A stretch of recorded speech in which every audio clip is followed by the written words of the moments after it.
আজকে আমাদের দাবি রয়েছে, দেখেন আমরা গত মে মাসের 7 তারিখ এবং 15 জুন গত মাসের 15 তারিখে আমরা এখানে অফিসে চেয়ারম্যানের কাছে আমরা একটা আবেদন রেখেছিলাম ডেপুটেশনের মাধ্যমে যে আমাদের জেআরবিটির যে এমটিএসএ গ্রুপ ডি যে পোস্টটি রয়েছে সেটি আজকে 5 বছর হতে চলেছে।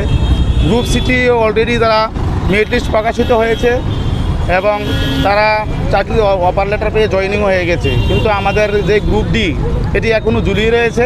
আমাদের দাবি, আমরা তো 2বার ডেপুটেশন প্রদান করেছি, এই মাসের মধ্যে যাতে আমাদের যে মেরিট লিস্ট এটা যাতে পাবলিশ করা হয় সরকারের কাছে আমাদের। তো সকলের দাবি যদি আজকের মধ্যে রেজাল্ট প্রদান না করা হয়, প্রকাশিত না করা হয়, তো তারা তো এখানে ধর্নায় বসবে। এটাই আমাদের সরকার বাহাদুর দাবি। কতদিন হয়েছে এটা প্রায় 2020-তে শুরু হয়েছিল প্রসেসিং, প্রায় 5 বছরের হয়ে গেছে এটা। কতজন রয়েছেন আপনারা যারা? আমরা এখানে আজকে প্রায় 70-80 জনের মতো এখানে এসেছি। এমনিতে আপনারা কতজন?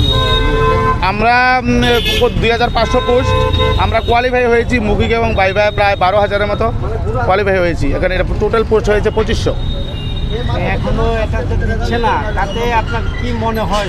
এখানে সকল বেকার ভাইয়েরা তারা সংসার আছে, সংসার রুটি রুজির প্রশ্ন আছে, অনেকে ওভারেজের পথে। তো সরকার বাহাদুর কাছে আমাদের বিনয়ভাবে আবেদন যাতে আমাদের মেরিট লিস্টটাও যাতে প্রকাশ করা হয়, কারণ আপনাদের জানা আমাদের মনে হয় এই মাসে সামনের মাসে আমাদের পঞ্চায়েতের ইলেকশন হবে, তো এমসিসি কোড চালু হয়ে গেলে তো আর দিতে পারবে না। তো আমাদের দাবি যাতে আমাদের মেরিট লিস্টটা এই মাসে প্রকাশ করা হয়, এটা আমাদের দাবি আজকে যাতে প্রকাশ করা হয়।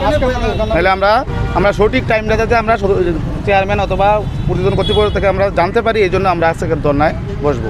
আমরা একটা সদুত্তর না পাওয়া পর্যন্ত এখানেই থাকবো, আজকে ধর্নায় বসে থাকবো।